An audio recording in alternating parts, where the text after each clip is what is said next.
नमस्कार मित्रांनो. तर मित्रांनो, हे बघा, हे पान आहे. आता ह्याच्यापासून आपल्याला ना पांड्या भिंगरी बनवून दाखवणार आहे. या दाखव बनवून.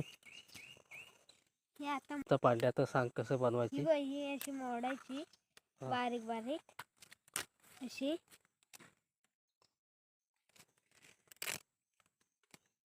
म्हणजे पानं काढून घ्यायची. हा, पानं काढून घ्यायची साईडची आणि त्याच्या आतमधली मोठी पान बारीक असतात ती पण काढून घ्यायची. नंतर मग झाल्यावर असं मधल्या ह्या इकडचं हे बोट आहे अंगठ्याच्या साईडचं, त्याच्यात धरायची आणि अशी फिरवायची. दाखव फिरवून. हे बघा मित्रांनो, कोणी कोणी लहानपणी भिंगरीची अशी फिरवले, नक्की कमेंट करून सांगा. तर मित्रांनो, व्हिडिओ कसा वाटला नक्की कमेंट करून सांगा. चॅनलवरती कोण नवीन असेल चॅनलला सबस्क्राईब करा.